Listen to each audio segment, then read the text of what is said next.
President Trump is holding his first major rally in 3 months, the largest indoor event in America since the coronavirus pandemic began. Health officials warned against it, but the president said we have to move on, promising it will be a, quote, wild evening. At this hour, thousands of enthusiastic supporters are crowding into the BOK Center, many coming from miles away.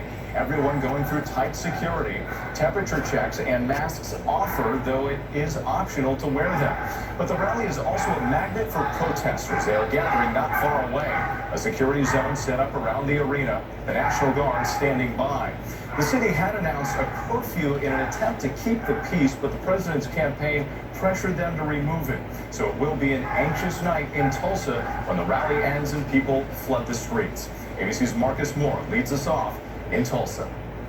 Tonight, crowds building in downtown Tulsa, a city on high alert. The mayor issuing a civil emergency. Oklahoma's governor calling in hundreds of National Guard troops. We've seen them on every corner around the BOK Center, where President Trump's holding his first rally in months, and it has drawn counter-protesters as well. We'll let them peacefully protest, but as soon as they start damaging other people's property, that's when we'll step in, and we're not going to have that kind of nonsense in Oklahoma. One Black Lives Matter protester arrested today at the BOK Center hours before people were let in. Less than a mile away, Tulsa's historic Greenwood district, there is anger.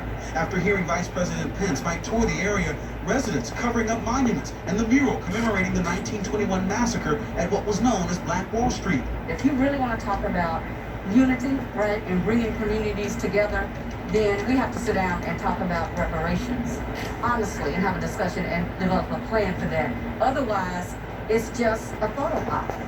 The vice president facing new criticism today after refusing to acknowledge the phrase Black Lives Matter during an interview with our station WPVI. Black Lives Matter. Can you say those words?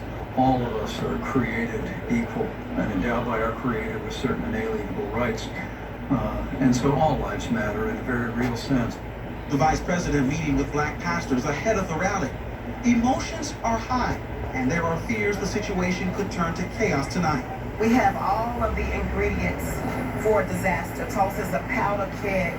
Law enforcement officials also very concerned over the possibility of violence. The president even tweeting, any protesters, anarchists, agitators, looters, or lowlifes, you will not be treated like you've been in New York, Seattle, or Minneapolis. It will be a much different scene. ABC News obtaining an intelligence analysis from the Department of Homeland Security, warning police departments across the country, saying we expect to see an increase in violent exploitation of otherwise lawful protests, as well as threats of targeted violence against law enforcement. That warning to police right there, and Marcus Moore joins us from Tulsa. Marcus, we're already seeing heavily armed police and protesters confronting people heading into the rally. Yeah, that's right, Whit, and authorities have set up this tape, and they have a police line. They're using that as a buffer between the entrance to the BOK Center and all the protesters who I'm sure you can hear in the distance. They have confronted a number of the people who've been trying to get into the rally, and police are using this line to make a smooth path for them to get into the arena. And there's a lot of high emotion here in Tulsa tonight, and when it seems like it will be a long one here for authorities and anyone attending this rally. We can see that police line right behind you. Marcus Moore, thank you. And the threat in Tulsa tonight isn't just the risk of clashes in the streets outside President Trump's massive rally, but from the coronavirus inside the arena as well. Late today, there was word that some members of his advanced team have tested positive. Health officials warned this rally has the makings of a super spreader type event. ABC's Rachel Scott also there in Tulsa tonight. Tonight, hours before the president touched down for his campaign rally here in Tulsa, news 6 members of the campaign's advance team tested positive for COVID-19.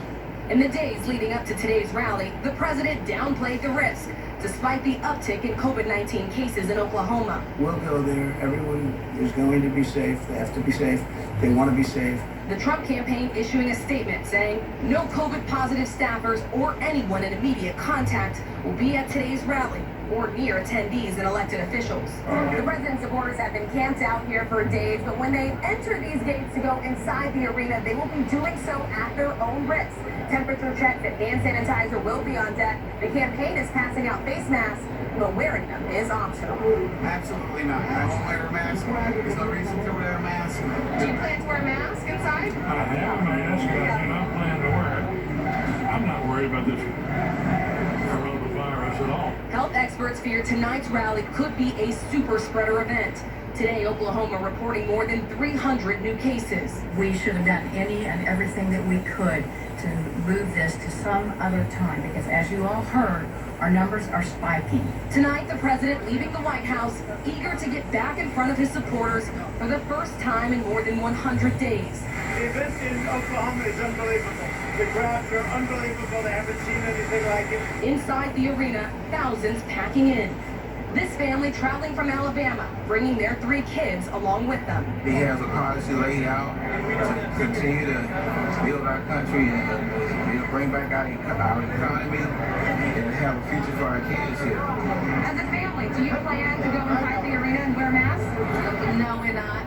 And the Trump campaign says those campaign staffers that tested positive were immediately quarantined. The president is defending his decision to hold tonight's campaign rally in a venue that seats 19,000 people. He says he expects it to be a wild evening and has no plans to wear a mask. Whit?